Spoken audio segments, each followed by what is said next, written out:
Hello everyone, this is Shihab and today we are going to learn about a very important lesson and that is assertive to imperative. So let's go. Assertive to imperative এর অন্যতম একটি গুরুত্বপূর্ণ নিয়ম হচ্ছে assertive sentence এ never থাকলে প্রথমে never বসিয়ে imperative করতে হয়। assertive sentence এ never থাকলে প্রথমে never বসিয়ে imperative করতে হয় আর assertive sentence এ always থাকলে প্রথমে always বসিয়ে imperative করতে হয়।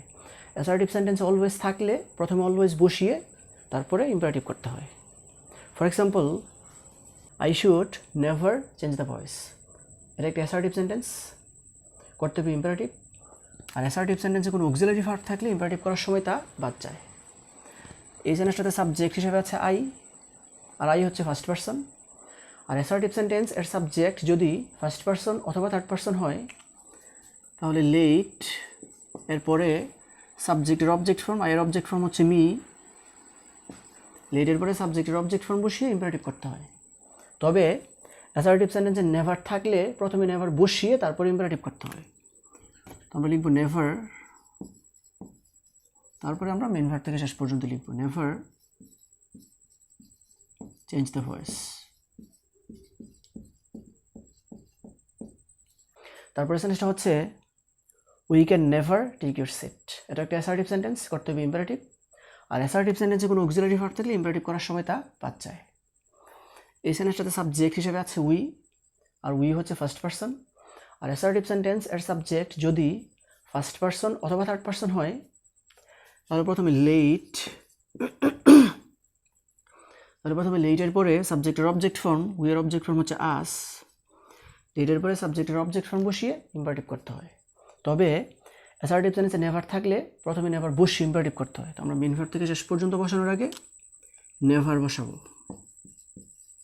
never take your seat। তারপর সেন্টেন্সটা হচ্ছে he could never eat the mango।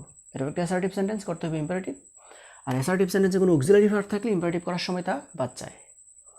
এই সেন্টেন্সটাতে সাবজেক্ট হিসেবে আছে হি আর হি হচ্ছে থার্ড পারসন আর assertive sentence এর সাবজেক্ট যদি ফার্স্ট পারসন অথবা থার্ড পারসন হয় তাহলে লেটের পরে সাবজেক্টের object form, here object form হচ্ছে হিম, লেটের পরে সাবজেক্টের অবজেক্ট ফর্ম বসিয়ে imperative করতে হয়। তবে assertive sentence এ নেভার থাকলে প্রথমে নেভার বসিয়ে imperative করতে হয়, মানে হচ্ছে মেইন ভার্ব থেকে শেষ পর্যন্ত বসানোর আগে আমাদেরকে নেভার বসাতে হবে, নেভার, তারপরে হচ্ছে ইট দ্য ম্যাঙ্গো।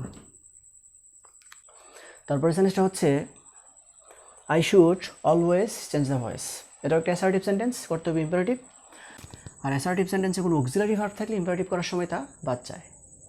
আর এই সেন্টেন্সটাতে সাবজেক্ট হিসেবে আছে I হচ্ছে ফার্স্ট পারসন আর assertive sentence এর সাবজেক্ট যদি ফার্স্ট পারসন অথবা থার্ড পারসন হয় তাহলে লেটের পরে সাবজেক্টের অবজেক্ট ফর্ম, I এর অবজেক্ট ফর্ম হচ্ছে মি, লেটের পরে সাবজেক্টের অবজেক্ট ফর্ম বসিয়ে imperative করতে হয়। তবে assertive sentence অলওয়েজ থাকলে প্রথমে অলওয়েজ বসিয়ে তারপরে imperative করতে হয়। তার মানে হচ্ছে মেইন ভার্ব থেকে শেষ পর্যন্ত বসানোর আগে আমাদেরকে অলওয়েজ বসাতে হবে, লেট মি অলওয়েজ, তারপরে মেইন ভার্ব থেকে শেষ পর্যন্ত লিখব let me always change the voice.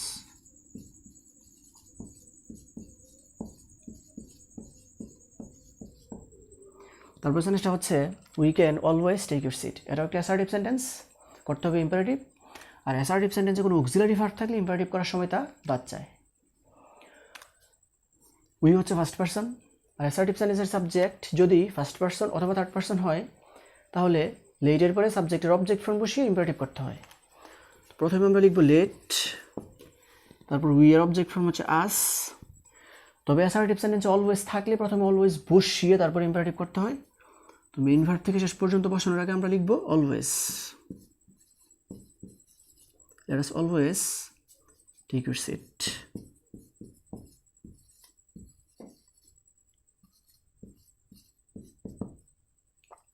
তারপরে সেন্টেন্সটা হচ্ছে you could always eat the mango। এটা একটা assertive sentence, করতে হবে imperative আর assertive sentence এ কোনো auxiliary verb থাকলে imperative করার সময় তা বাদ যায়।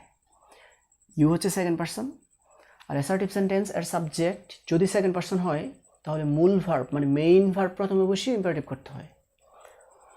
তবে অ্যাসার্টিভ জানেন যে অলওয়েজ থাকলে প্রথমে অলওয়েজ বসিয়ে তারপর ইম্পারেটিভ করতে হয়, এই কারণে আমরা সবার আগে লিখব অলওয়েজ। অলওয়েজ এখন লিখবো আমরা মেন ভার্ব থেকে শেষ পর্যন্ত, always it the mango, it